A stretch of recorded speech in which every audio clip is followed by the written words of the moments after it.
हमारी मौजूदगी बिहार विधानमंडल परिसर के आगे है और इस बुलेटिन में सियासी खबरों से आपको रूबरू कराएंगे, कुछ और भी खबरों को बताएंगे। लेकिन सबसे पहले शुरुआत करते हैं बुलेटिन की प्रधानमंत्री नरेंद्र मोदी के पूर्णिया दौरे से। पूर्णिया दौरे पर जब प्रधानमंत्री नरेंद्र मोदी पहुंचे, कई बड़ी योजनाओं की झड़ी लगाई, लेकिन साथ साथ कई जो राजनीतिक बयान प्रधानमंत्री नरेंद्र मोदी के सामने आए वो भी खास हो जाते हैं।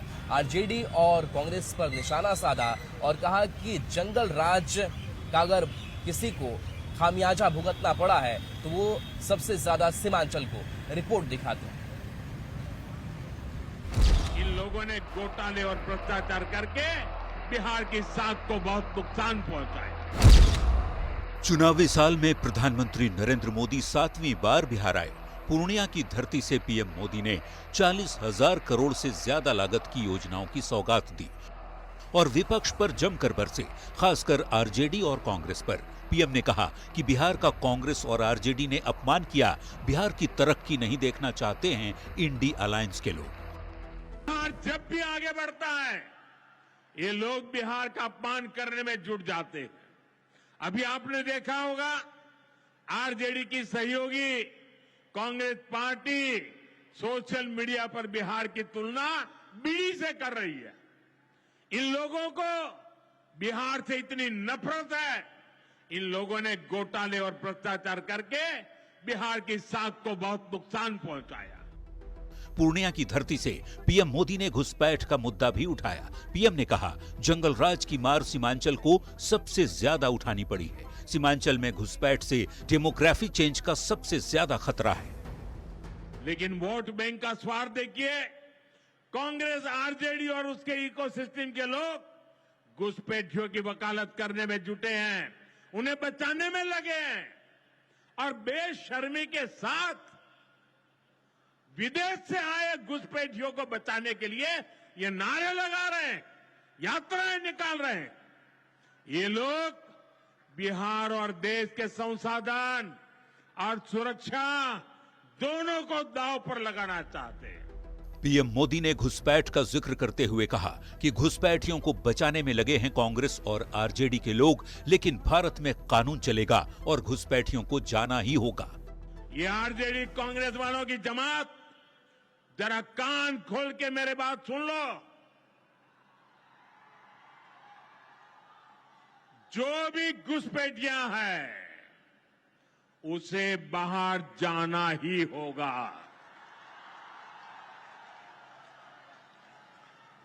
घुसपैठ पर ताला लगाना एनडीए की पक्की जिम्मेदारी है।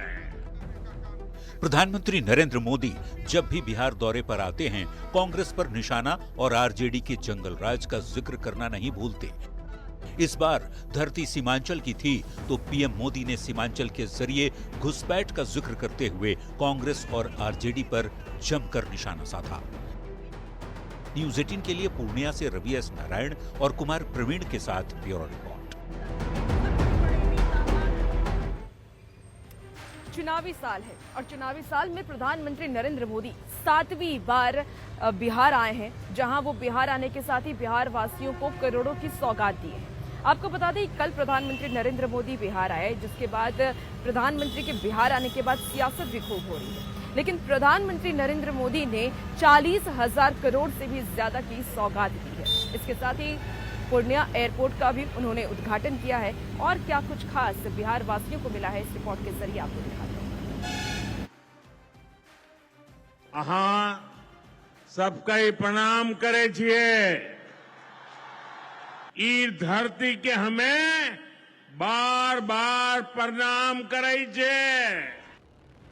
15 सितंबर 2025 की तारीख बिहार के लिए योजनाओं की सौगात लेकर आई। चुनावी साल में प्रधानमंत्री नरेंद्र मोदी 7वीं बार बिहार दौरे पर आए और पीएम ने सीमांचल से बिहार को बड़ी सौगात दी। आज यहां बिहार के विकास के लिए करीब 40,000 करोड़ रुपया की परियोजनाओं का लोकार्पण और शिलान्यास हुआ है। रेल, एयरपोर्ट, बिजली, पानी से जुड़ी ये परियोजनाएं सीमांचल के सपनों को पूरा करने का माध्यम बनेगी। पीएम मोदी ने पूर्णिया एयरपोर्ट का उद्घाटन किया और बिहार को 40,541 करोड़ रुपए की बड़ी सौगात दी, जिसमें पूर्णिया एयरपोर्ट का उद्घाटन भी शामिल है। इससे बिहार में कनेक्टिविटी का नया रास्ता खुलेगा। 17 सितंबर से इंडिगो एयरलाइंस शुरू करेगी सेवा। नए एयरपोर्ट की वजह से अब पूर्णिया देश के एविएशन मैप पर आ गया है। अब देश के बड़े शहरों से, बड़े व्यापारिक केंद्रों से पूर्णिया और सीमांचल की सीधी कनेक्टिविटी होगी।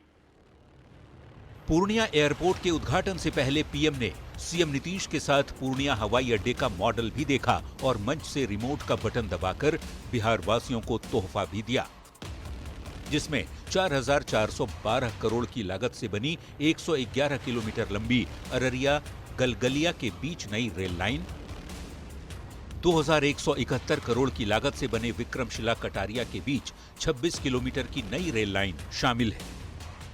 इस पूरे क्षेत्र को आधुनिक हाईटेक रेल सेवाओं से भी जोड़ा जा रहा है। एक और बड़ा निर्णय लिया है, Buxar Bhagalpur high speed corridor के मोकामा मुंगेर सेक्शन को मंजूरी दे दी है। पीएम ने कहा, मखाना बोर्ड का गठन किया गया है, इससे मखाना किसानों को बहुत फायदा होगा। और मैं दावे से कहता हूं, ये जो आजकल यहां आकर के चक्कर काटते हैं ना, उन्होंने मेरे आने से पहले मखाना का नाम भी नहीं सुना होगा। केंद्र सरकार ने कल ही राष्ट्रीय मखाना बोर्ड की स्थापना के लिए नोटिफिकेशन जारी कर दिया है। अपने संबोधन में प्रधानमंत्री ने एनडीए सरकार की उपलब्धियां गिनाई और साथ ही आरजेडी और कांग्रेस पर जमकर निशाना भी साधा। पीएम ने कहा कि आरजेडी और कांग्रेस के लोग बिहार की तरक्की नहीं देखना चाहते। न्यूज 18 के लिए पूर्णिया से रवि एस नारायण और कुमार प्रवीण के साथ ब्यूरो रिपोर्ट। और देखिए, चुनावी साल में प्रधानमंत्री नरेंद्र मोदी ने कई सौगातों की बारिश की। इसके साथ साथ पीएम मोदी 7वीं बार बिहार पहुंचे। पूर्णिया की धरती से पीएम मोदी ने 40,000 करोड़ की ज्यादा की विकास योजनाओं की सौगात दी। इसके साथ साथ पूर्णिया एयरपोर्ट के नए टर्मिनल की भी सौगात उन्होंने दी।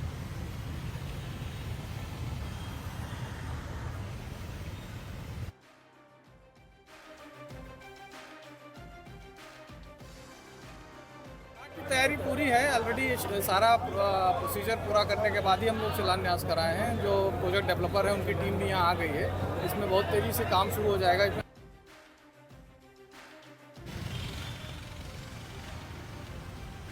देखिए, प्रधानमंत्री नरेंद्र मोदी ने भागलपुर को भी बहुत कुछ दिया। शिलान्यास किया गया यहाँ पर पावर प्लांट का शिलान्यास प्रधानमंत्री नरेंद्र मोदी ने किया। और बता दें कि यहाँ 3 यूनिट होगी और तीनों यूनिट 800 मेगावाट बिजली का उत्पादन करेगी, यानी कि 2400 मेगावाट बिजली का उत्पादन यहाँ से होगा। और इसको लेकर के अब भागलपुर के लोगों में भी खुशी देखने को मिल रही है।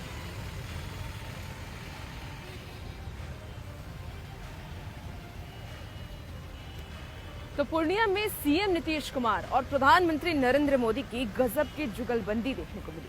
जब सीएम नीतीश कुमार ने प्रधानमंत्री नरेंद्र मोदी की खूब तारीफ मंच से की, जिसके बाद नीतीश कुमार ने लोगों से भी अपील की कि वो प्रधानमंत्री नरेंद्र मोदी को खड़े होकर के प्रणाम करें।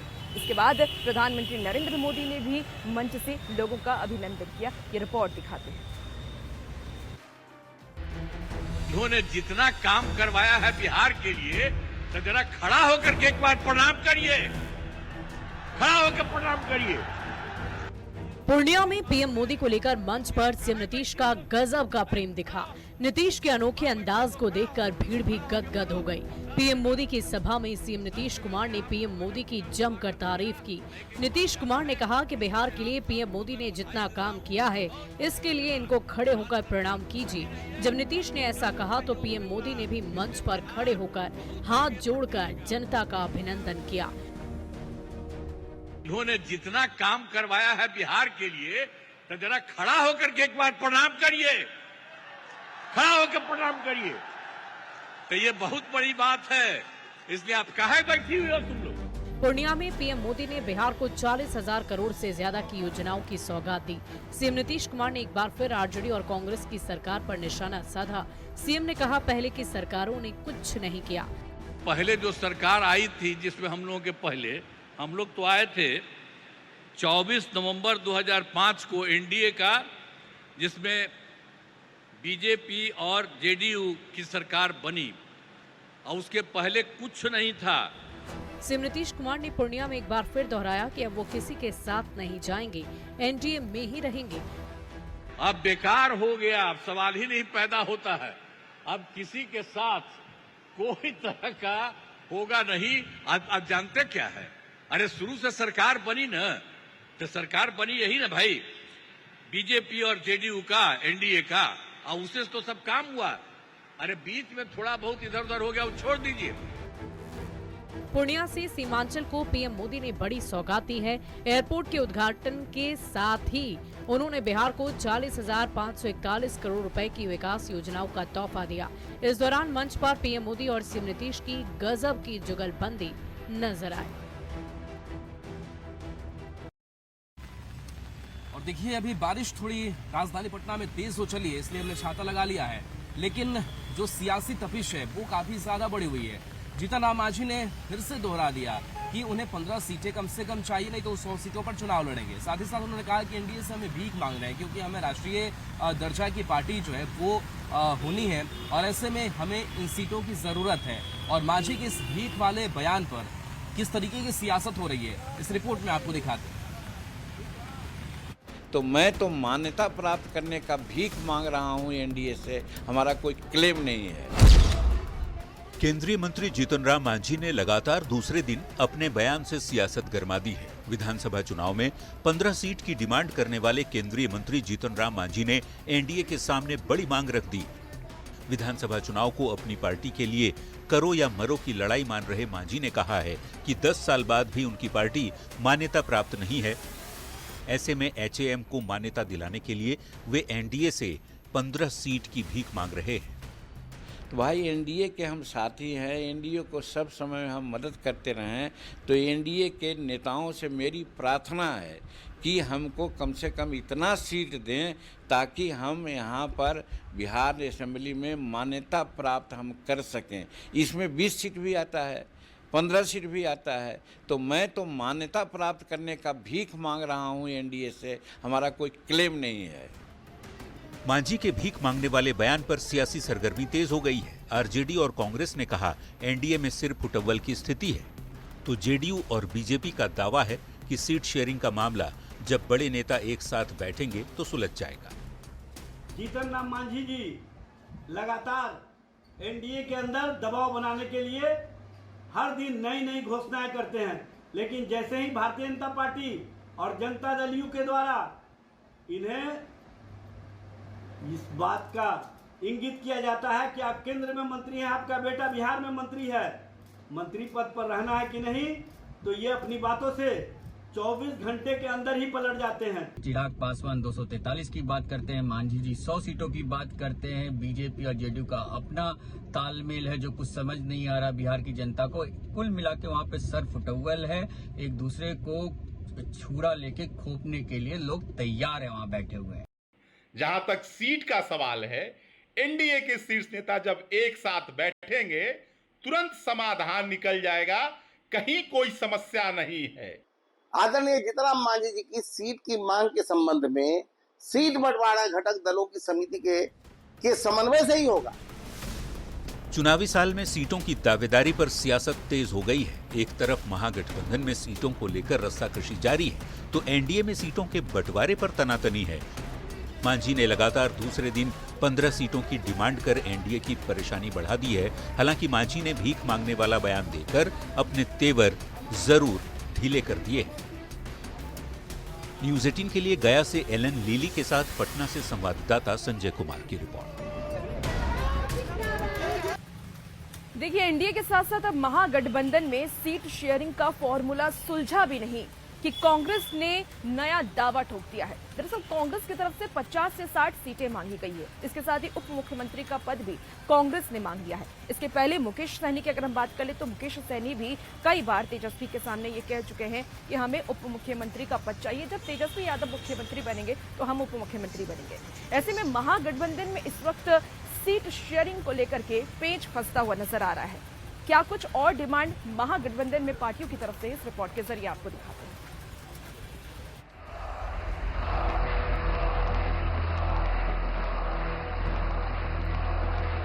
बिहार विधानसभा चुनाव को लेकर महागठबंधन में सीट शेयरिंग पर संग्राम सीटों की डिमांड के बाद बढ़ता ही जा रहा है। एनडीए हो या महागठबंधन, सीट बंटवारा दोनों के लिए सिरदर्द बना हुआ है।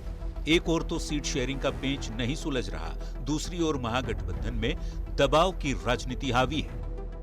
सीट बंटवारे पर बातचीत के बीच कांग्रेस के सुर बदले बदले से दिख रहे हैं, क्योंकि कांग्रेस पार्टी ने पसंदीदा सीटों के साथ साथ उप मुख्यमंत्री पद के लिए भी दावा ठोक दिया है।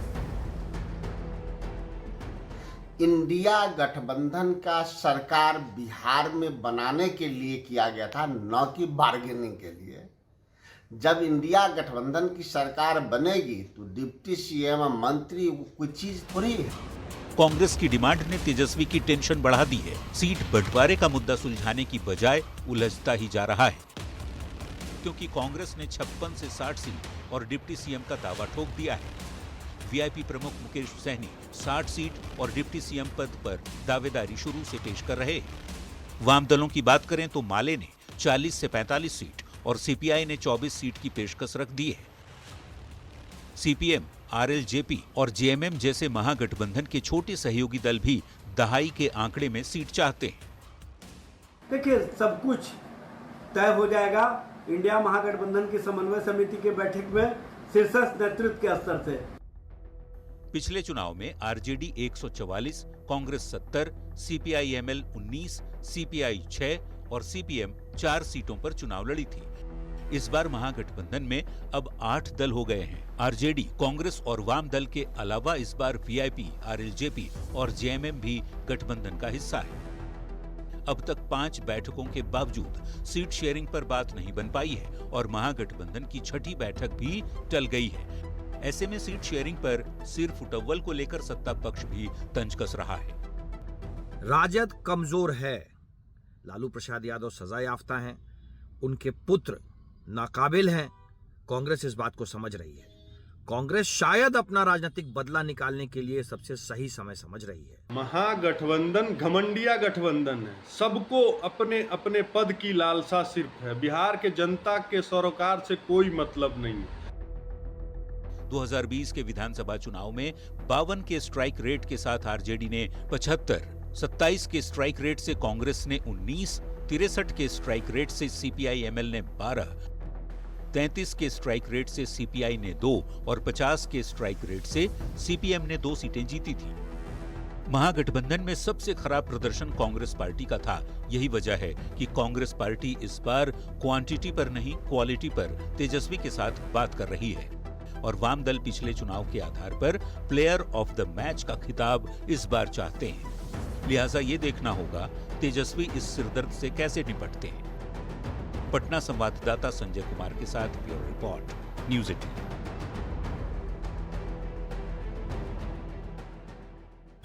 तो देखिए, महागठबंधन में सीएम फेस पर फसाद है, सीटों को लेकर के किचकिच है। इन सब के बीच नेता प्रतिपक्ष तेजस्वी यादव बिहार अधिकार यात्रा पर निकलने वाले हैं। किस तरीके की यात्रा होगी, क्या क्या तैयारियां हैं, वो दिखाएंगे आपको एक छोटे से ब्रेक के बाद।